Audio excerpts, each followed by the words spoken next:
आजच्या ह्या प्रेस कॉन्फरन्सचं महत्त्वाचं कारण म्हणजे की आगामी लोकसभा विधानसभा विशेषतः लोकसभा निवडणुकीच्या पार्श्वभूमीवरती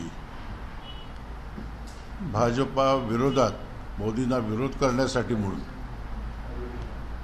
जी देशभरामध्ये मोठ बांधली गेलेली आहे त्याचं नामकरण इंडिया ठेवलेलं आहे. पाटण्यामध्ये बँगलोरमध्ये झाल्यानंतर आज मुंबईमध्ये उद्धव ठाकरे त्याचं होस्ट करतायत. हे सगळे मिळून 26 पक्ष आहेत. त्या पक्षामधले 17 पक्ष तर आपलं पारिवारिक पक्ष म्हणून जडणघडण करतायत. या पक्षामधले सगळ्यात महत्त्वाचं म्हणजे उद्धव ठाकरे स्वागत करणार आहेत. मेहबूबा मुफ्ती, फारुख अब्दुल्ला, लालू प्रसाद म्हणजे ज्या हिंदुत्वासाठी बाळासाहेबांनी शिवसेना उभी केली, हिंदुत्वाचा विचार घेऊन पुढे जाऊ लागली. आज काँग्रेसच्या ताटाखालचं मांजर होण्याचं काम उद्धव ठाकरेच्या ह्या कृतीतून संपूर्ण महाराष्ट्राला दिसणार आहे. सावरकरांची विषारी अशी टीका, माफीवीर म्हणून संभावना करणं आणि त्याला कुठलाही जाब न विचारता भारत जोडो आंदोलनामध्ये त्यांचं स्वागत करायला, गळा भेट करायला आदित्यने जाणं हा किती विरोधाभास आहे. आणि त्याचं हे दुर्दैवी चित्र आता उद्याच्या 31 आणि 1 तारखेच्या ह्या इंडियाच्या कॉन्फरन्समध्ये सगळ्यांना घडणार आहे. राष्ट्रीय नेते येतील 31ला, त्यांचं जागा वाटप ठरवतील. जागा वाटप करताना सुद्धा अडचणी त्यांच्या कुठल्या आहेत त्यांनाच माहिती आहेत. विशेषतः पश्चिम बंगालमध्ये ज्या मार्क्सवादी कम्युनिस्ट पक्षाचं सरकार त्या ठिकाणी उधळून लावून तृणमूल काँग्रेसचं सरकार स्थापन केलं ममता बॅनर्जींनी, तोही पक्ष हा इंडियामध्ये आहे. विरोधाभास भरपूर आहे याच्यामध्ये. आणि महाराष्ट्राच्या दृष्टीने, मुंबईच्या दृष्टीने होणाऱ्या ह्या कॉन्फरन्सच्या बाबतीत सगळ्यात महाराष्ट्राच्या जनतेला दुःखदायक असं चित्र पाहायला मिळणार ते म्हणजे उद्धव ठाकरे या सगळ्या हिंदुत्ववादी विरोधी भूमिका घेणाऱ्या, कारसेवकांवरती गोळी घालणाऱ्या समाजवादी पक्षाच्या नेत्यांना, राम मंदिरची जी रथयात्रा होती ती अडवाणी साहेबांची अडून त्यांना जेलमध्ये टाकणाऱ्या लालू प्रसाद अशा वृत्तीच्या लोकांना या ठिकाणी स्वागत करणार. आणि राहुल गांधी दिशाहीन, नेतृत्वहीन असे व्यक्तिमत्व, उद्दाम व्यक्तिमत्व, त्याला पंतप्रधान बनवण्यासाठी उद्धव ठाकरे त्या ठिकाणी पायघडा टाकणार आहेत. आणि त्याचा निषेध करण्यासाठी या ठिकाणी आम्ही इथे पाचारण केलेलं आहे. माझे सहकारी आणि ज्यावेळेला हा उठाव झाला त्या उठावाच्या वेळेला सुस्पष्ट परिस्थिती गौहत्तीची असेल, सुरतची असेल, गोव्यामधून देशाच्या जनतेला ज्यांनी दिलं, व्यवस्थित माहिती देत होते ते मंत्री दीपक केसरकर यांना मी विनंती करतो त्यांनी ह्या संदर्भात काही गोष्टी आपल्यासमोर मांडाव्यात आणि नंतर आपण विचारलेल्या प्रश्नांना आम्ही त्या ठिकाणी आमच्या भूमिका आपल्यासमोर व्यक्त करतो.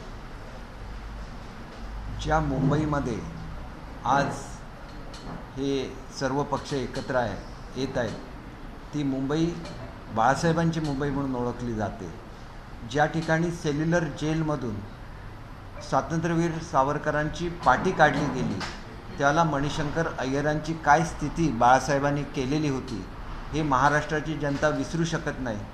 मुंबईमध्ये मणिशंकर अय्यर येऊ शकले नाहीत, ही वस्तुस्थिती होती. ते बाळासाहेबांचे जाज्वल्य विचार आज जर उद्धवसाहेब पायदळी तुडवत असतील तर एका गोष्टीचं त्यांनी उत्तर दिलं पाहिजे की जर त्यांना 5 वर्षाचं मुख्यमंत्रीपद दिलं होतं तर भाजपमध्ये जाण्याची त्यांची तयारी, म्हणजे भाजपबरोबर युती पुन्हा एकदा पुनर्स्थापित करायची त्यांची तयारी होती, हे या लोकांनीसुद्धा समजून घेतलं पाहिजे. आणि मग ज्यावेळेला आदरणीय पवारसाहेब त्या ठिकाणी सांगतात आणि भाजपच्या विरोधात बोलतात, त्यावेळेला 2014 साली ज्यावेळेला स्पष्ट बहुमत कुठल्याही पक्षाला मिळालं नाही, त्यावेळेला निर्विवाद पाठिंबा हा शरद पवार साहेबांनीच भाजपला दिलेला होता. इतिहास एवढ्यासाठीच काढायला लागतो की इतिहास लोक पटकन विसरतात. आणि म्हणून आज आलेले नेते बाळासाहेबांच्या समाधीवर जाऊन त्यांना वंदन करणार आहेत का?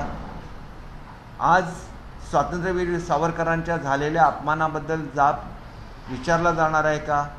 आणि मग होस्टची भूमिका जी लोक घेत आहेत त्यांना ह्यासुद्धा गोष्टीचा विसर पडलेला आहे की बाळासाहेबांनी सांगितलेलं होतं, एक वेळ मी माझा पक्ष विसर्जित करेन परंतु काँग्रेसबरोबर कधीही जाणार नाही. या बाळासाहेबांचे विचार ज्यांनी पायधुळी त्या ठिकाणी तुडवलेले आहेत की मला एकदा पंतप्रधान करा एका दिवसासाठी, मी 370 कलम हटवून दाखवेन, असं म्हणणारे बाळासाहेब होते. आज 370 कलमावर चर्चा करण्याची यांची हिंमत आहे का, हा प्रश्न आहे. आणि त्याच्यापेक्षा फार मोठं जे कालच्या प्रेसमध्ये सांगितलं गेलं की आमचा पक्ष बलवान झाला की अरुणाचलमधून चीन मागे हटेल. चीनला मागे हटवण्या एवढी मोठी मिलिटरी पॉवर ही आदरणीय मोदी साहेबांनी तयार केली. आज सीमेवर जाणारे रस्ते तयार झाले, आज सीमेवर जाणारी रेल्वे तयार झाली आहे आणि म्हणून चीनने धडकी भारताची घेतलेली आहे. आज पाकिस्तानला नोवेअर करून ठेवलेलं आहे. आज पाकिस्तानची जनता म्हणते की भारताचे पंतप्रधान आपल्या जनतेला अन्न देऊ शकतात जे पाकिस्तान देऊ शकत नाही. ही भारताची ख्याती का झाली? आज जगातले सगळे देश हे भारतामध्ये गुंतवणूक करायला तयार आहेत की उद्या लोकांना रोजगार मिळणार आहेत, एवढ्या मोठ्या प्रमाणामध्ये गुंतवणूक भारतामध्ये येणार आहे आणि मग आपल्याबरोबर कोणच राहणार नाही. म्हणून तुम्हाला आज बेरोजगारी आठवली का? ज्यावेळेला मोदी साहेबांनी इंधनाचे दर कमी करायचे ठरवले आणि केंद्राने आपला कर कमी केला, त्याला राज्यांना आवाहन केलं होतं की तुम्हीसुद्धा तुमचे कर कमी करा. त्याला उद्धव ठाकरे मुख्यमंत्री होते. 1 रुपयाचा सुद्धा कर हा गॅसवरचा, पेट्रोलवरचा, डिझेलवरचा कमी करण्यात आलेला नव्हता. आमचं सरकार आल्यानंतर आम्ही ते कमी केला आणि आता गॅसच्या किमती कमी केल्यानंतर तुम्हाला घाबरून गॅसच्या किमती कमी केल्या. हे हास्यास्पद विधान आहे. अरुणाचलमधून आम्ही चीनला मागे खेचू शकतो, हे तुमचं हास्यास्पद विधान आहे. कालपर्यंत ज्या भारतामध्ये शस्त्रास्त्र तयार होत नव्हती, आज मेक इन इंडियाच्या चळवळीखाली भारत स्वयंपूर्ण बनत चाललेला आहे. जगभरातली लोक आज शस्त्रास्त्राची खरेदी करायची असेल तर भारताकडे बघतात, गुंतवणूक करायची असेल भारताकडे बघतात. आज जी प्रगती भारताची चाललेली आहे, तुम्हीच एकीकडे एक म्हणता की प्रगती ब्रिटिशांनी सुद्धा केली, हे म्हणताना तुम्हाला लाज नाही वाटत? या ब्रिटिशांनी भारताची लूट केली. एका काळी पर कॅपिटा इन्कममध्ये जगामध्ये पहिला असलेला भारत हा जगामध्ये कुठल्या क्रमांकाला गेला होता याचा विचार करा. आज GDPमध्ये 9व्या क्रमांकावरून भारत 5व्या क्रमांकावर झेप घेतो. त्याला तुम्हाला देशाबद्दल अभिमान नाही वाटत? तुम्हाला फक्त स्वतःचा स्वार्थ आठवतो का? आणि हे नाव तरी का घेतलं आहे? UP हे नाव होतं तुमचं आणि UPA म्हणजे भ्रष्टाचार. अण्णा हजारेंनी एवढं मोठं आंदोलन तुमच्याविरुद्ध उभं केलं आणि त्या आंदोलनामुळे भारतामधली सत्ता बदलली आणि एका आशेने मोदी साहेबांना त्या ठिकाणी पंतप्रधान बनवलं. भारताची वाटचाल एका विशिष्ट दिशेने व्हायला लागली, प्रगतीकडे व्हायला लागली. सर्वसामान्य मनुष्य ज्याला सुखी व्हायला लागला त्यावेळेला तुम्हाला लोकशाही आठवते? लोकशाही भारतामध्ये आहे म्हणून तर एवढ्या राज्यांमध्ये तुमची सरकार येऊ शकली. लोकशाही तर भारतामध्ये आहे, लोकशाही हा भारताचा आत्मा आहे, परंतु त्याचा वापर तुम्हाला भ्रष्टाचारी लोकांना करता येणार नाही. भ्रष्टाचाराच्या विरोधात मोहीम केली की ती लोकशाहीच्या विरोधात मोहीम आहे असं तुम्हाला म्हणता येणार नाही. आणि म्हणून एक गोष्ट लक्षात घेतली पाहिजे की प्रत्येकाने विचार केला पाहिजे की यांनी UPAवरून इंडिया का झालं. भारताने तुम्हाला कधीही ॲक्सेप्ट केलेलं नाही आहे. भारताच्या जनतेने कधीही तुम्हाला ॲक्सेप्ट केलेलं नाही आहे. भारताची संस्कृती तुम्हाला मान्य नाही. काश्मीर हे भारताचा भाग आहे आणि त्याच्यासाठी 370 कलम हटवलं गेलं पाहिजे हे तुम्हाला मान्य नाही आहे. आणि म्हणून राजकारण हे आयडिओलॉजीवर चालतं. पक्ष हे आयडिओलॉजीवर चालतात. अमेरिकेमध्ये 2च पक्ष आहेत, परंतु त्या पक्षाच्या इलेक्शन होतात की कोण तुमचा राष्ट्रपती पदाचा उमेदवार असणार म्हणून. इथं अजून पंतप्रधान कोण आहे हे सुद्धा तुम्हाला माहिती नाही. सकाळी एक जण ट्विट करतो राहुल गांधीबद्दल, दुपारी दुसरं ट्विट येतं अरविंद केजरीवालबद्दल, केजरीवाल साहेबांच्याबद्दल, तिसरं ट्विट येणार नितीशजींबद्दल. कालपर्यंत हीच लोक महाराष्ट्राचा द्वेष करत होते. महाराष्ट्रामध्ये काही घडलं तर बाळासाहेबांच्या विरुद्ध हेच लोक बोलत होते. त्याच महाराष्ट्राचा स्वाभिमान ज्या बाळासाहेबांनी जागृत केला, त्या बाळासाहेबांच्या मुंबईमध्ये जी लाचारी आज चाललेली आहे, ही लाचारी आम्हाला त्यावेळेला मान्य नव्हती, 1 वर्षापूर्वी मान्य नव्हती. आणि म्हणून बाळासाहेबांच्या विचारावर पुन्हा एकदा महाराष्ट्राचं सरकार बनलेलं आहे. जे जे मुद्दे येतील त्याला उत्तर द्यायला आमचे 3ही पक्ष त्या ठिकाणी सक्षम आहेत. परंतु लाचारी महाराष्ट्राला मान्य आहे का, हा आमचा सवाल आहे. आणि म्हणून तुम्ही ज्यांना होस्ट केलेलं आहे आणि तुम्ही ज्यांच्या नावाने आज बोलताय तेच मुळात भाजपमध्ये युती करायला तयार होते की नाही याची तुम्ही खात्री करून घ्या. बिनशर्त पाठिंबा हा पवारसाहेबांनी दिला होता की नाही याची खात्री करून घ्या, कारण ते उघड सत्य आहे. अजितदादांना त्यांनी ज्यावेळेला या ठिकाणी उपमुख्यमंत्री पदाची शपथ घेतली त्यावेळेला त्यांनी सुद्धा सांगितलेलं आहे की पवारसाहेबांनी आम्हाला पाठवलं, आम्हाला कोणावर टीका करायची नाही आहे. परंतु ज्या पद्धतीने काँग्रेसने भ्रष्टाचार केला आणि त्याच्यामुळे UPA नाव हे बदनाम झालं, म्हणून केवळ नाव बदललेलं आहे. आतली लोक तीच आहेत आणि त्यांनी आपल्या राज्यामध्ये काय करावं, जनतेसाठी काम करावं, ते काम करण्याऐवजी आज भारताची चाललेली प्रगती थांबली तरी चालेल, परंतु मोदी साहेबांसारखा सक्षम नेता नको अशी भूमिका घेऊन जर कोणी काम करणार असेल तर ते भारताला मान्य नाही. किती प्रगती गेल्या 9 वर्षामध्ये झालेली आहे हे भारताच्या जनतेने स्वतः बघितलेलं आहे. आणि केवळ भारताच्या जनतेने नाही तर जगभरातल्या जनतेने बघितलेलं आहे. म्हणून चायनामधली इन्व्हेस्टमेंट थांबवून जगभरातली लोक ज्याला भारतामध्ये येऊ इच्छितात आणि तरुण मुलांना नोकऱ्यांच्या संध्या लाभतात त्यावेळेला त्यांच्या आड येण्याचा कुठलाही अधिकार तुम्हाला नाही. आणि म्हणून आम्ही महाराष्ट्राची संस्कृती मानतो. कुठल्याही आलेल्या नेत्याबद्दल आम्ही काही वाईट बोलणार नाही. परंतु ज्या पद्धतीने कालची प्रेस कॉन्फरन्स घेतली गेली ही संपूर्णपणे दिशाभूल आहे. केवळ स्वतःचा स्वार्थ त्या ठिकाणी शाबूत ठेवण्यासाठी ही सगळी धडपड महाराष्ट्रामध्ये चाललेली आहे. यांची महाराष्ट्राची जनता ह्याला फसणार नाही. आणि मी जे आज सांगितलेलं आहे ही वस्तुस्थिती आहे की UPA भ्रष्टाचारी होती आणि म्हणून भारताच्या जनतेने त्याला लाथाडलेलं होतं आणि म्हणून तुम्ही तुमचं नाव बदलून इंडिया केलेलं आहे. पण इंडियाच्या प्रत्येक नावामागे एक टिंब आहे आणि ते टिंब तुमच्यातली दुही दर्शवतं. ते कधीही भारताचं प्रतिनिधित्व होऊ शकत नाही आणि त्याला भारताचं कधीही नाव घेण्याचा अधिकार हा प्रत्येकजण भारताचं स्वाभिमानाने नाव घेऊ शकतो. केवळ पक्षाचं नाव इंडिया ठेवलं आणि त्या युतीचं नाव इंडिया ठेवलं याच्यामध्ये केवळ UPAच्या काळात घडलेला भ्रष्टाचार दडपून पुन्हा एकदा नव्या चेहऱ्यांनी लोकांच्या समोर येण्यासाठी हा केविलवाणी खटपट आहे. एवढंच मी आपल्याला सांगू शकतो. सर, महायुतीच्या वतीनं सुद्धा बैठकांचं सत्र आज आणि उद्या ठेवण्यात येईल आहे. इंडियाच्या बैठकीला उत्तर म्हणायचं का काय नाही? एक आहे महाराष्ट्र आणि मुंबई म्हणजे मिनी इंडिया आहे. ते भारताचं प्रतिनिधित्व करणारे भारतातला प्रत्येक मनुष्य मुंबई आणि महाराष्ट्रामध्ये राहतो. मग तो पुण्यामध्ये राहत असेल, तो औरंगाबादमध्ये राहत असेल, मुंबईमध्ये राहत असेल. आणि ह्याचं उत्तर महाराष्ट्रच या लोकांना देईल की स्वतःच्या स्वार्थासाठी एकत्र यायचं, स्वतःच्या सत्ता शाबूत ठेवण्यासाठी एकत्र यायचं, देशाच्या हिताचा विचार करायचा नाही, हे महाराष्ट्राला कधीही मान्य नाही. आणि म्हणून काल जे काँग्रेस सांगत होतं की महाराष्ट्री क्रांतिकारकांची भूमी आहे, महाराष्ट्र खरोखर क्रांतिकारकांची भूमी आहे. आणि ही सुद्धा जे खोटं एक नाटक चाललेलं होतं की UPAवर इंडियाचा मुखवटा लावायचा, हे नाटकसुद्धा महाराष्ट्रच हाणून पाडेल आणि महाराष्ट्र हे देशाच्या जनतेसमोर आणून दाखवेल याची मी आपल्याला खात्री देतो. म्हणून आमच्या मीटिंग आहे.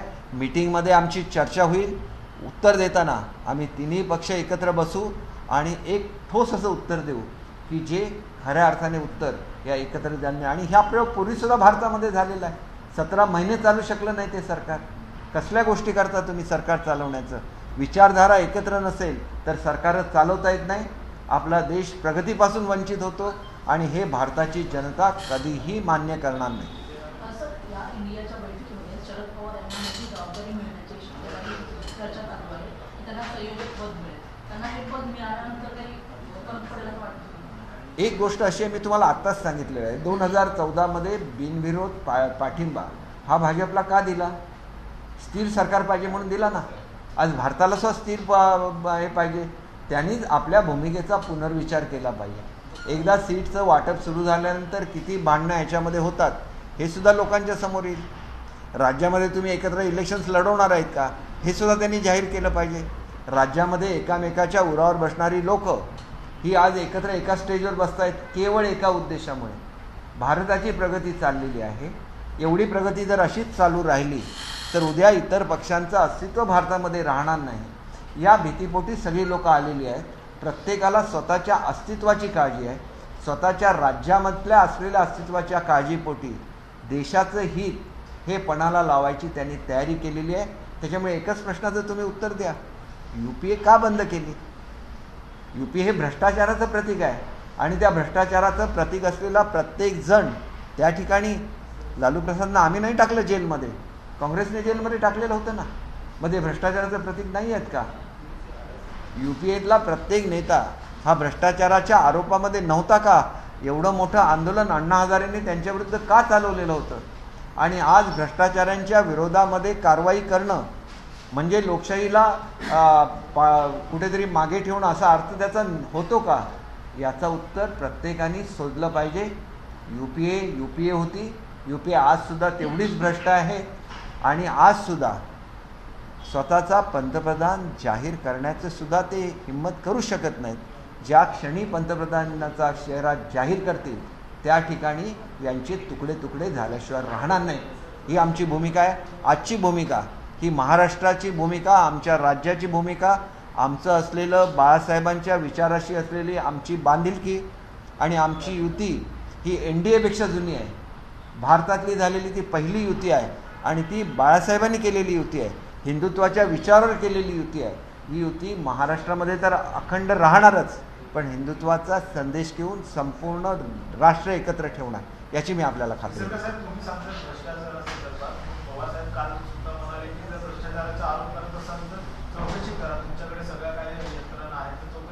चौकशी करायला त्यांना आता आठवलं हे बरं झालं. ते ज्यावेळेला सत्तेवर होते त्यावेळेला त्यांनी का नाही चौकशी केली? चांगलं आहे, आम्ही अवश्य करू. आम्ही असं करणार नाही की मंत्री तुरुंगात आहे आणि तरी तो मंत्रिपदावर आहे. हे भारतामध्ये कधीही घडलेलं नाही आहे. जे उद्धव ठाकरेंनी करून दाखवलं महाराष्ट्रामध्ये, भारताच्या इतिहासामध्ये असे कधी घडलेलं नाही आहे की मंत्री तुरुंगात आहे परंतु मंत्रिपदावर कायम आहे. हे करणार आहे असं नेतृत्व असू शकत नाही. ही महाराष्ट्राची परंपरा कधी नव्हती, भारताची परंपरा कधी नव्हती. भ्रष्टाचारांना पाठीशी घालणं आणि आमच्या नावाशी भ्रष्टाचार हा जोडलेला आहे म्हणून स्वतःचं नाव बदलणं याच्यासारखं दुसरं पाप काही नाही. खुलेपणाने या UPA म्हणून लोकांना सगळा तुमचा इतिहास आठवेल आणि लोकांना आठवेल की काय काय केलं तुम्ही, कशा रीतीने देशाला लुटलेलं होतं काँग्रेसने, याची पुन्हा एकदा आठवण होईल. आणि म्हणून महात्मा गांधींनी सांगितलं होतं, महात्मा गांधींनी सुद्धा ज्या चले जावची घोषणा केली होती ते ऑगस्ट क्रांती मैदानसुद्धा मुंबईमध्ये आहे.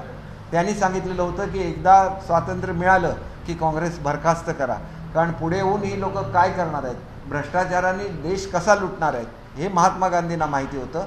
म्हणून त्यावेळेला जे त्यांनी सांगितलेलं होतं ते खऱ्या अर्थाने आज पूर्ण होत होतं. ते कुठेतरी थांबवण्यासाठी काँग्रेसने या इतर लोकांची मदत घेतलेली आहे आणि म्हणून याला देशाच्या जनतेने भुलता कामा नये एवढंच मला सांगा. संयोजक पदासाठी उद्धव ठाकरेंनी शरद पवार यांच्या नावाची चर्चा आहे. इंडियाच्या संयोजक पदासाठी बघा त्यांनी काय करावं हा त्यांचा प्रश्न आहे. माझा प्रश्न एवढाच आहे की UPA जर भ्रष्ट होतं आणि ते UPAला लोकांनी विसरावं आणि तुम्हाला संधी द्यावी ह्याच्यासाठी केलेलं हे केवळ नाटक आहे. कुठल्याही रिजनल पार्टीला तुम्ही कधीही मान दिलेला नव्हता. त्या काळामध्ये काँग्रेसने रिजनल पार्टीचा अपमान केला म्हणून साऊथ इंडियामध्ये प्रत्येक ठिकाणी रिजनल पार्टीज उभ्या राहिल्या, कारण काँग्रेसने त्यांचा अपमान केला होता. आम्ही नाही तो अपमान केला. आजसुद्धा तेच काँग्रेसचं तत्त्व आहे, तसंच त्यांना वागायचं आहे.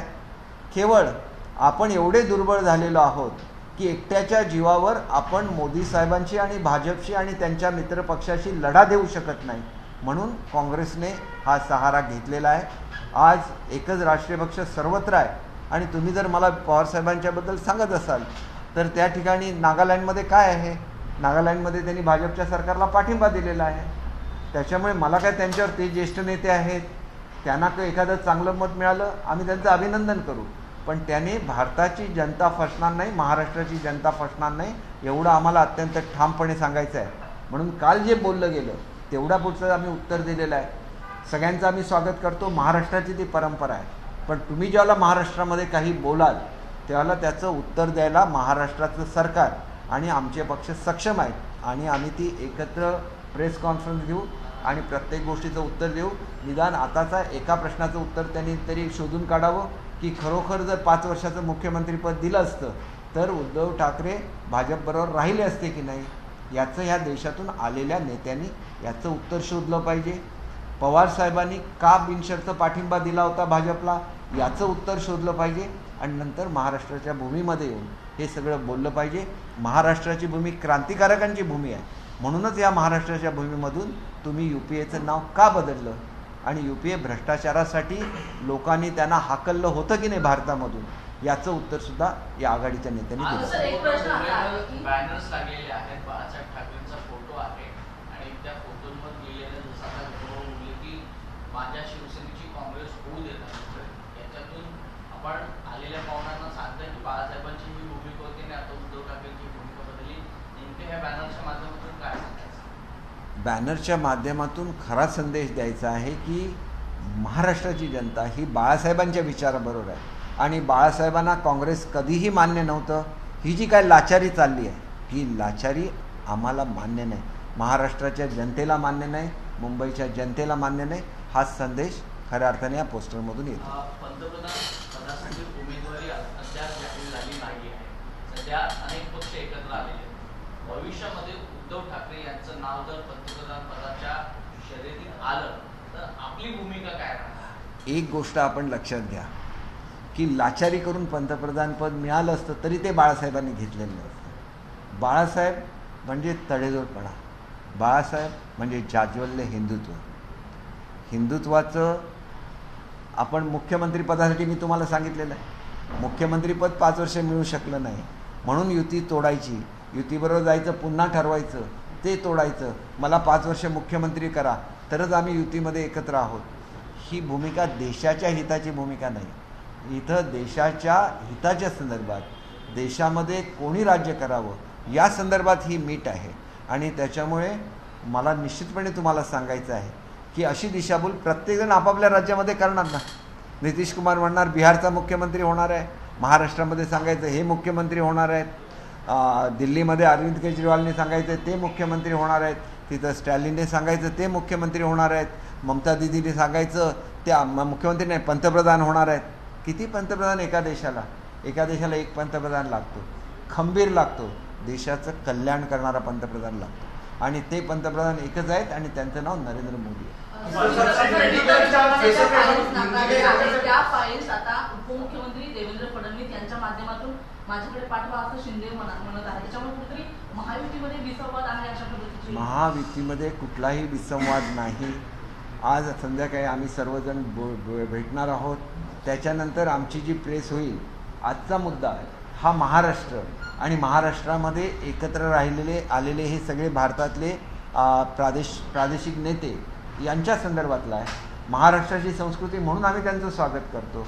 परंतु भारताची जनता त्यांना कधीही स्वीकारणार नाही. ज्या वेळेला राष्ट्राच्या राजकारणाचा विषय येतो त्यावेळेला त्यांनी आपापल्या राज्यामध्ये चांगलं काम करावं, त्यांच्या राज्याला त्यांनी न्याय देण्याचा प्रयत्न करावा, तो अधिकार त्यांना. प्रश्न मंत्रालयातल्या 3 पक्षांच्या सरकारचा आहे की दादांचं कशा पद्धतीने कामकाज झालं, त्याच्यामुळे कुठेतरी देवेंद्र फडणवीस आणि मुख्यमंत्री नाराज आहेत आणि त्याच्यामुळे आता दादांना बाजूला करून उपमुख्यमंत्री देवेंद्र फडणवीस यांच्या माध्यमातून फाईल पुढे करण्याचा प्रयत्न. बघा, प्रत्येक ठिकाणी ज्या वेळेला युतीची सरकारं चालतात त्यावेळेला त्यांच्यामध्ये एक फॉर्म्युला ठरलेला असतो.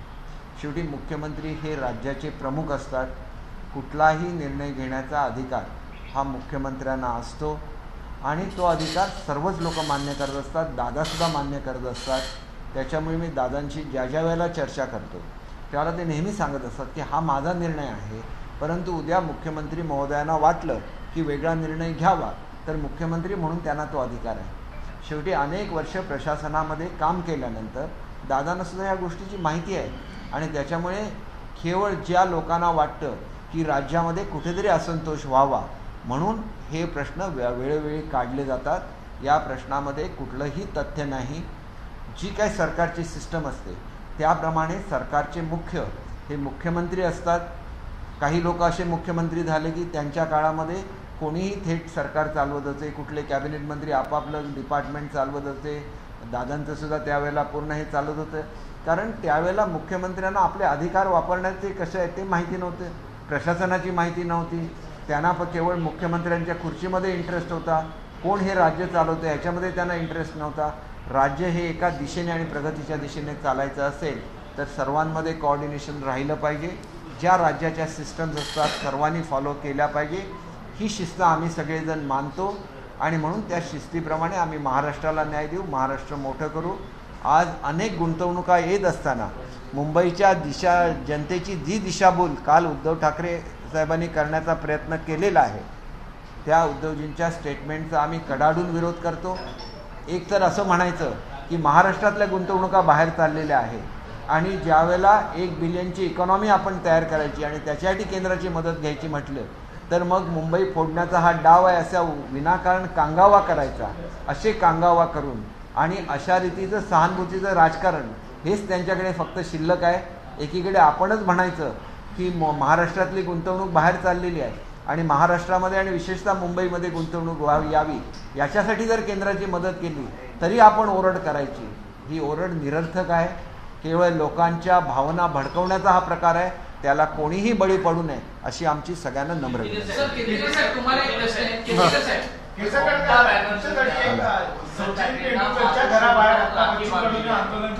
ममता बॅनर्जींनी उद्धव ठाकरेंना मातोश्रीवर जाऊन राखी बांधलेली आहे. हे नवबंधन, नवी बहीण कसं बघायचं? आज तुम्हाला खास करून आम्ही दोघेजण एकत्र यावं तुमच्यासमोर एवढ्यासाठी ठरवलं की शिवसेनेची मूळ शिवसेना जी आहे बाळासाहेबांनी स्थापन केलेली त्याच्यामध्ये असणारं हिंदुत्व, मराठी माणसांचं सर्वांगीण विकास आणि आक्रमकता या सगळ्या गोष्टी एकत्र झाल्यामुळे आणि ह्या सगळ्या दूर चालल्यामुळे 1 वर्षापूर्वी तो उठाव झाला आणि त्या उठावाला खोके म्हटलं गेलं, उठावाला रेडे, गद्दार, ईडी.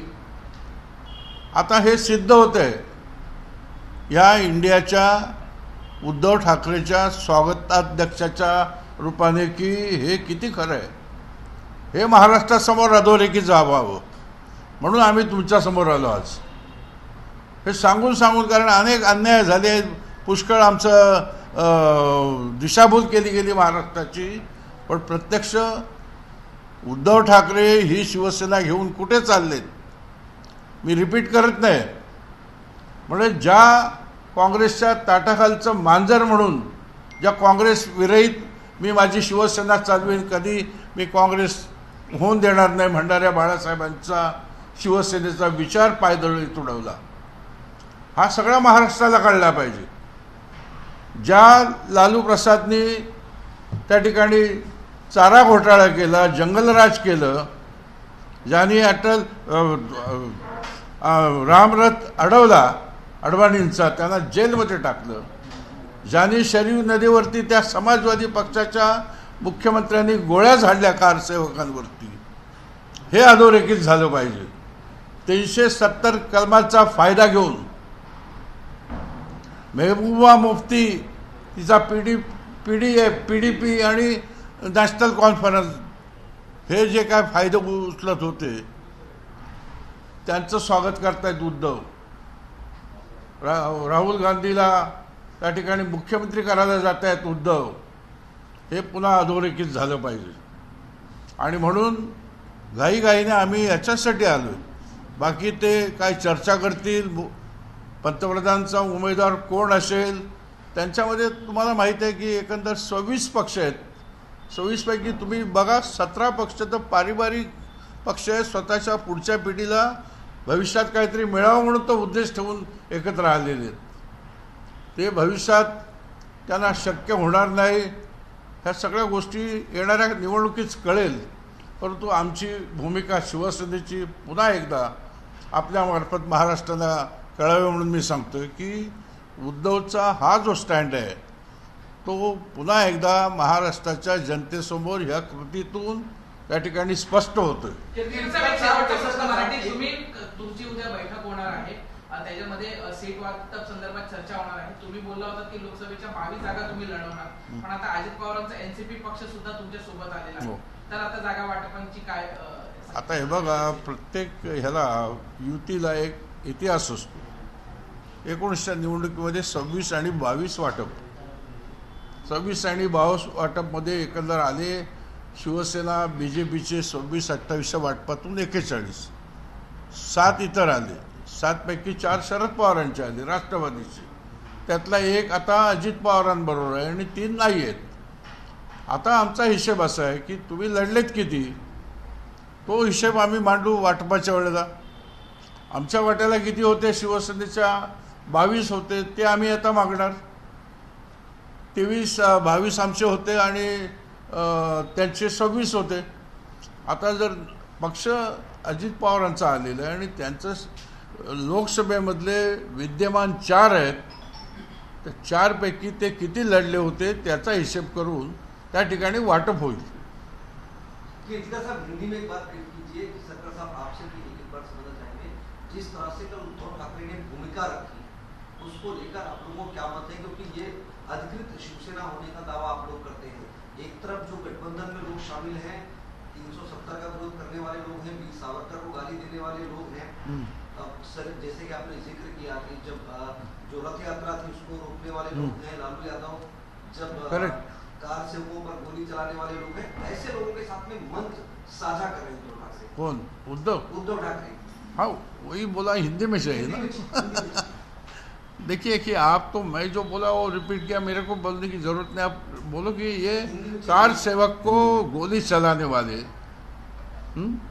370 कलम का फायदा लेके राज चलाने वाले महबूबा मुफ्ती और फारूक अब्दुल्ला, जिन लोगों ने चारा घोटाला किया, लालू ने जंगल राज चलाया, उसको बढ़ोतरी देने के लिए, सावरकर को जिसने बदनाम किया, बदनाम यानी विखारी टीका की सावरकर के ऊपर महाराष्ट्र में आके भारत जोड़ो कार्यक्रम के समय में, उधर जाके गला भेंट आदित्य ने किया, उसको जा पूछना था. मणिशंकर अय्यर ने सावरकर को सेल्युलर जेल का पार्टी हटाने के बाद बाला साहब ने मणिशंकर अय्यर का निषेध किया, जोड़ो मारो आंदोलन किया शिवाजी पार्क में. ऐसे भूमिका ये शिवसेना की थी, जिस भूमिका ऐसे लोगों को इकट्ठा स्वागत करने के लिए उद्धव ठाकरे होस्ट बन गया इंडिया का. महाराष्ट्र की पुरणपोली और मोदक खिलाएंगे उनको. ये क्या है, ये महाराष्ट्र की जनता शिवसेना जानेंगी. मैं स्थापना से लेके आज तक, मेरी उम्र 78 है, 57 बरस हो गया मेरा शिवसेना में कालाकार. 57 में से 45 ईयर्स में बाला साहब ठाकरे के नेतृत्व में काम करने वाला मैं. 11 बरस उद्धव जी के साथ, यानी उनका नेतृत्व था. अभी 1 बरस हो गया एकनाथ शिंदे के साथ. लेकिन मैं किसी को बुलाया नहीं, मैं आया तो आप आओ इस शिवसेना में. लेकिन भारी संख्या में लोग, ये जो इंडिया का मामला कल परसों हो जाएगा 31 और 1 को, तो ये समझदारी सारी महाराष्ट्र को समझ जाए, सारी महाराष्ट्र समझेंगे, कार्यकर्ता समझेंगे कि ये क्या मेरा नेता की स्थिति है. जो नेता मेरे बाला साहब ठाकरे के विचार के खिलाफ कैसे जा रहा है, तो ये इसका बहुत नतीजा हो जाएगा इस 31 और 1 का जो इंडिया का कॉन्फ्रेंस के माध्यम से। नहीं, ये बात कही जाती है कि शिवसेना का कांग्रेस नहीं होने देंगे, लेकिन उसी कांग्रेस के साथ में उद्धव ठाकरे नजर आते हैं और जिस तरह की भाषा, जिस तरह की बात रखते हैं, उसको किस तरह से देखते हैं? उसके पीछे क्या लाचारी लगती है आपको लगता है सब कुछ लाचार है, कोई पद चाहिए, या फिर बीजेपी से कोई नफरत है इसलिए जा रहे हैं? बीजेपी की नफरत बनाने के लिए काम जो है, ये तो जो है उद्धव छोड़ के बाकी सब पार्टी ये नफरत वाली पार्टी है। बीजेपी की नफरत, नरेंद्र मोदी की नफरत, वही उनका एजेंडा है। उसको शामिल हो गया उद्धव ठाकरे, शिवसेना पूरी लेके गया। इसके लिए हम लोग बेचैन है, इसलिए परेशान है हम लोग, इसलिए आज आपके सामने हम लोग आए आपको बताने के लिए। आपसे जानना चाहिए, जिस तरह से उद्धव ठाकरे ने कहा कि मोदी की जो नीति है वो देश में तानाशाही लाने वाली है और उनके पास एक ही पीएम चेहरा है, हमारे पास तो बहुत सारे चेहरे हैं, आपका क्या कहना है? देखिए, यही उद्धव ठाकरे जिनको अगर 5 साल का मुख्यमंत्री पद मिल जाता तो वो मोदी साहब को अच्छा बोलने के लिए तैयार थे। मोदी साहब को मिल के आए हुए थे, उनको बोल के आए थे कि महाराष्ट्र की जनता ने युति को मत दिया है, मतलब सेना बीजेपी अलायंस को मत दिया है, और उस जनता का जो कौल है उसको स्वीकार करके यहाँ उन्होंने जो आघाड़ी बनाई थी उसको वो बर्खास्त कर देंगे। उनकी ये मनीषा पूरी नहीं हुई कि उनको 5 साल तक मुख्यमंत्री बनना था, और इसीलिए वो आज लाचार हो गए हैं, कांग्रेस के सामने लाचार हो गए हैं। जो तत्व बाला साहब के थे उन्होंने पूरी तरह से छोड़ दिए हैं। बाला साहब बोलते थे कि मुझे 1 साल से 1 दिन के लिए पंतप्रधान बनाइए, मैं 370 कलम बर्खास्त कर दूंगा, हिंदुस्तान को अखंड रखूंगा, और ये उनकी विचारधारा है। और आज आप उन लोगों के साथ बैठ रहे हैं जिनको 370 जो धारा है उसको वापस लाना है, तो आप सब छोड़ के उनके साथ लाचार हो गए। और दूसरा, ये जो लोग आए हुए हैं, ये तो पहले उनको यूपीए बोला जाता था, उन्होंने कितना भ्रष्टाचार किया था आज भी भारत की जनता जानती है। जनता ये भूले इसलिए यूपीए का नाम इंडिया कर दिया है, लेकिन यही पुरानी कांग्रेस है जिसने भ्रष्टाचार से पूरे देश को लूटा था, और वही इंडिया के आड़ में वही फिर से वो करना चाहते हैं, इसीलिए यूपीए का नाम इंडिया बना दिया। नाम बदलने से आदमी नहीं बदलता, आदमी तो वही है, भ्रष्टाचार करने वाले यही है, और उस भ्रष्टाचार के खिलाफ मोदी साहब को जिताया था भारत की जनता ने। और अगर वो भ्रष्टाचार के खिलाफ कदम उठाते हैं तो उसको आप डेमोक्रेसी की हत्या बोलते हैं। भ्रष्टाचार जिन्होंने किया है वही लोग जेल में जाएंगे। महाराष्ट्र एक ऐसे यूनिक एग्जाम्पल हो गया था कि जिसमें मंत्री जेल में थे फिर भी वो मंत्री पद पे कायम थे। यही नीति रहती है कांग्रेस की, यही नीति उनकी है, इसीलिए यूपीए का नाम बदनाम हो गया तो हमको लोग स्वीकार नहीं करेंगे। उनको पहले का वो याद आ जाएगा, भ्रष्टाचार का युग, जिसको ख़त्म करने के लिए इस महाराष्ट्र के भूमि ने ही पहला कदम उठाया था। महाराष्ट्र के अन्ना हजारे जाके बैठे थे दिल्ली में और उन्होंने यूपीए को नीचे उतारा, और वहाँ पे जब मोदी साहब आ गए तो पूरी एक भारतवर्ष की प्रगति का वो कालखंड आ गया। आज ये नेता, कल उनकी प्रेस कॉन्फ्रेंस हो गई, वो बोल रहे हैं कि प्रगति हो रहा है, वो सही है, मतलब वो भी मानते हैं कि प्रगति हो रही है। अगर प्रगति हो रही है, पूरे देश से इन्वेस्टमेंट भारत में आ रही है, किसकी वजह से आ रहे हैं? एक स्टेबल गवर्नमेंट है भारत में, एक नेता ऐसा है जो स्टेबल गवर्नमेंट दे सकता है। इसलिए पूरे विश्व के लोग जब इन्वेस्टमेंट करना चाहते हैं भारत में तो इसका फ़ायदा किसको मिलेगा? युवकों को मिलेगा। आप लोगों की दिशा भूल कर रहे हैं कि ये पहली बार नहीं हुआ कि पेट्रोलियम और पेट्रोलियम प्रोडक्ट के रेट कम हो गए। ये पहले भी मोदी साहब ने किया था और उस वक्त उन्होंने आह्वान किया था कि आप भी रेट कम कीजिए। उस वक्त उद्धव जी मुख्यमंत्री थे महाराष्ट्र के, उन्होंने पेट्रोलियम के रेट्स कम नहीं किए। हमारी जब शिंदे साहब की सरकार आ गई तो उन्होंने वो रेट कम कर दिए। इसलिए गरीबों के बारे में सोचने वाले पंतप्रधान नरेंद्र मोदी है, इसलिए आज पाकिस्तान के लोग भी बोल रहे हैं। इंडिया की तरफ देखिए, आज मोदी साहब 2 रुपये में धान दे रहे हैं हर किसी को, अपने घर पे धान मिल रहा है लोगों को। आज मजबूत भारत बन रहा है, आज मेक इन इंडिया बन गया। आपके वजह से आज अरुणाचल से चाइना वापस नहीं जाएगा, चाइना वापस इसलिए जाएगा कि आज मजबूत भारत उनके साथ सामने खड़ा है, जो सेल्फ रिलायंट है। उन्होंने सब ऐसे नहीं किया कि मेक इन इंडिया की घोषणा की। आज पूरे जो एम्यूनिशंस है इंडिया में बनते हैं। आज चंद्रमा पे इंडिया पहुंच गया है। आज हर जगह पे रास्ते पहुंच रहे हैं। आज हर घर में पानी पहुंच रहा है। प्रगति पूरे भारत की हो रही है। और वो बोल रहे हैं कि अंग्रेजों ने भी प्रगति की थी। अंग्रेजों ने कभी भी प्रगति नहीं की थी। उन्होंने भारत को लूटा था। भारत की संपत्ति, भारत जब जीडीपी पे वर्ल्ड में नंबर 1 पे था, उसको उन्होंने सबसे नीचे लाके रख दिया। और आप उनकी तारीफ कर रहे हैं और आप बोल रहे हैं कि उनके जमाने में प्रगति हो रही है। यही आपका देशाभिमान है क्या? ये महाराष्ट्र तो क्रांतिकारक भूमि है ही है। इसीलिए मैं बोलता हूँ कि ये जो चेहरा बदला हुआ है वो भी पूरे भारत के सामने हम लोग लाएंगे कि ये पुरानी यूपीए ही है। ये वही कांग्रेस है जो लोगों का अपमान करती थी, जो मुख्यमंत्रियों का अपमान करती थी। इसलिए साउथ इंडिया से कांग्रेस निकल गई, वहाँ पे सब रीजनल पार्टीज आ गई। और रीजनल पार्टीज आके ही अब कांग्रेस को मदद करने के बारे में बात कर रही है, तो उनको कांग्रेस का वो रवैया सोचना चाहिए। ये पुरानी वाली यूपीए ही है जिन्होंने भारत को लूटा था।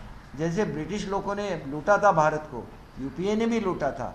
और इसीलिए इस महाराष्ट्र की भूमि के अन्ना हजारे जाके बैठ गए दिल्ली में, और उन्होंने यूपीए की सरकार नीचे खींची थी और एक अच्छा पंतप्रधान यहाँ पे राज करने लगा। और जब अच्छे पंतप्रधान राज करते हैं तो कैसे प्रगति होती है, उसका आज उदाहरण भारत देश है। आज 90 अर्थव्यवस्था से हम लोग 5वें स्थान पे पहुँच गए। कल हम 3रे स्थान पे पहुँच जाएंगे। मिलिट्री पावर में आज हम 3-4 नंबर पे आते हैं पूरे विश्व में। ये हमारा अभिमान है, ये हमारा देश का अभिमान है। और देश का अभिमान कम हो तो भी चलता है, लेकिन हमारा अस्तित्व रहना चाहिए। ये बोलने के लिए ये लोग महाराष्ट्र में आए हैं। महाराष्ट्र सचमुच में क्रांतिकारियों की भूमि है। इसी हम इनको बेनकाब इसी महाराष्ट्र में, हम बुरी बात किसी के लिए नहीं बोलते हैं। आ रहे हैं देश के विभिन्न भागों से नेता आ रहे हैं, हम लोग उनका स्वागत करते हैं, उनका सम्मान करते हैं। लेकिन देश हित के विरोध में आप जाएंगे तो महाराष्ट्र उसको कभी भी सहन नहीं करेगा। और जो लाचारी उद्धव जी कर रहे हैं उसको कभी भी सहन नहीं करेंगे। अगर पवार साहब कुछ बोलते हैं तो पवार साहब के बारे में हमें सम्मान है, लेकिन वो वही पवार साहब है जिन्होंने बोला था कि हमें 2014 में जब किसी की मेजॉरिटी नहीं आई तो मैं आउटसाइड सपोर्ट दूंगा बीजेपी को। आज नागालैंड में भी उनके सपोर्ट से सरकार चल रही है। यही हकीकत है। तो सब लोगों का अपना स्वार्थ है, लेकिन कभी तो अपने देश के बारे में सोचिए, कभी भी अपने देश के प्रगति के बारे में सोचिए। कभी भी ऐसे सोचिए कि बहुत दिनों के बाद ऐसे एक प्राइम मिनिस्टर मिल गए हैं भारत को जिनको पूरी दुनिया रिस्पेक्ट करती है। आज भारत को रिस्पेक्ट मिल रहा है, अपने देश की प्रगति हो रही है, तो इसका तो सम्मान कीजिए। इतना ही मुझे कहना है। सर, एक लास्ट सवाल छोटे से भी जाना चाहेंगे। नाम बदलने से चेहरा नहीं बदला, चरित्र नहीं बदला, आप ये बात कह रहे हैं? बिल्कुल मैं कह रहा हूँ और खुले से बोल रहा हूँ कि यही यूपीए ने नया चेहरा लिया है, वही इंडिया का चेहरा है। अगर रीजनल पार्टीज उसमें शामिल हो जाती है तो उनको ये सोचना चाहिए कि किस तरह की ट्रीटमेंट उनको कांग्रेस ने दी थी। ममता बनर्जी भी कांग्रेस में रह चुकी है, कांग्रेस की नेता थी। किस तरह की ट्रीटमेंट उनको दी गई कांग्रेस की तरफ से, इसके बारे में सोचना चाहिए। आज वो राखी पहना रही है, लेकिन वो राखी तो मोदी जी को भी पहनाती है। वो एक अच्छी चीफ मिनिस्टर है, हम उनकी इज्जत करते हैं, वो उनको भी दीदी ही बोलते हैं। तो मोदी साहब का और उनका इतना अच्छा रिश्ता तो उन्होंने रखा है। प्राइम मिनिस्टर होने के बावजूद हर किसी सीएम के साथ उन्होंने अच्छा रिश्ता रखा है। हर किसी का वो रिस्पेक्ट करते हैं, रीजनल फीलिंग की रिस्पेक्ट करती है। इसलिए पूरी भारत की जनता उनको मानती है। तो इसके बारे में सबने सोचना चाहिए, अपने देश के बारे में सोचना ही। इतना ही मुझे बोलना है।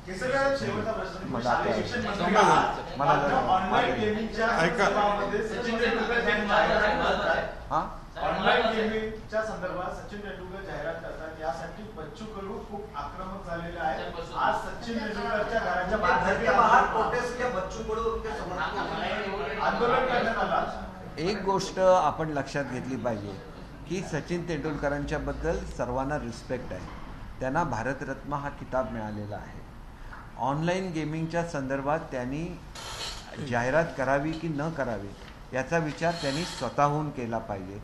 परंतु त्यांच्या घराच्या कोणाच्याही घराच्या समोर आंदोलन करणं योग्य आहे की नाही याचा सुद्धा विचार केला पाहिजे। आपले विचार बच्चू कडू आमचे मित्र आहेत, सहकारी आहेत, परंतु त्याच्याचबरोबर सचिन तेंडुलकरांचं स्वतःचं एक वेगळं असं अस्तित्व आहे, त्यांना मानणारी लोकं आहेत आणि त्यांना भारतरत्न किताब दिलेला आहे. त्यावेळेला त्यांनी कुठल्या जाहिराती कराव्या आणि कुठल्या करू नये याचा विचारसुद्धा त्यांनी करावा आणि त्याच्याबद्दल योग्य ते निर्णय घ्यावे, कारण त्यांच्याकडे एक वेगळ्या तऱ्हेने लोक बघतात आणि त्याच्यामुळे त्यांनी ते पथ्य पाळावं अशी त्यांना विनंतीसुद्धा करता येईल. त्याच्यासाठी आंदोलनासाठी त्यांच्या घराच्या बाहेर जमणं हे कितपत योग्य आहे हे लोकशाहीला धरून नाही. बच्चू कडूंना त्यांनी मानलेला विचार चुकीचा असं बिलकुल नाही, परंतु त्याच्यासाठी जो मार्ग अवलंबलेला आहे ते त्यांना भेटू शकले असते, त्यांच्याशी बोलू शकले असते आणि त्यांच्या दृष्टीने एखाद्या कंपनीची जाहिरात केली काय किंवा नाही केली काय त्यांच्या दृष्टीने फार मोठा फरक पडतो असं मला वाटत नाही. ते जाहिरातीच्या पलीकडे असं त्यांचं एक स्थान हे जनतेच्या हृदयामध्ये आहे, ते कायम ठेवण्याच्या दृष्टीने. आणि विशेषतः आम्ही ज्याला म्हणतो की अशा अपप्रवृत्तींकडे मुलांनी वळू नये, त्याला माझीसुद्धा त्यांना विनंती आहे की ह्या अशा गेमिंगमुळे एक लोक वेगळ्या तऱ्हेने वेगळ्या दिशेने जातात आणि त्याला सचिन तेंडुलकरांसारखा एक चेहरा जो महाराष्ट्राचा चेहरा म्हणून ओळखला जातो, ज्यांच्याबद्दल अत्यंत आदर प्रत्येक घराघरामध्ये आहे, त्यांना एक प्रेमाच्या दृष्टीने बघितलं जातं, तर त्यांनी तेवढं पथ्य पाळावं एवढी विनंती मी सुद्धा त्यांना ऐका बच्चू कडूचं आहे ना, ये महाराष्ट्र के बारे में इतना ही बच्चू कडू पहला समझा वो कंटिन्यू करेंगे. मेरा एक एजुकेशन का प्रोग्राम है और मुझे वो बच्चों को फेलिसिटेट करने के लिए जाना है, तो उनको भी रोक के रखना मेरे लिए ठीक नहीं होगा. नहीं हम लोग खत्म करेंगे. देखो रवि राणा मातोश्री के सामने आके हनुमान चालीसा बोल के गया, पूरी देश के प्रेस में आ गया. मुझे ना आजकल ये पद्धति चालू है सब जगह, जितने पॉलिटिक्स में उगारने के लिए प्रयत्न करते वैसे राणा ने किया. अभी ये बच्चू कडू, अभी सचिन तेंदुलकर के मुंबई में आके बांद्रा के उसके घर के सामने अगर ये आंदोलन करेगा तो ये प्रेस में उसका बहुत बड़ा पब्लिसिटी मिल जाएगा. ये बच्चू कडू का ने तो रवि राणा ने जो किया ये पब्लिसिटी स्टंट है, उसके पीछे और कुछ नहीं है. बस ये मेरा इसके बारे में स्पष्ट मत है. चलो आइए, थैंक यू वेरी मच. छत्रपतींचा विचार म्हणजे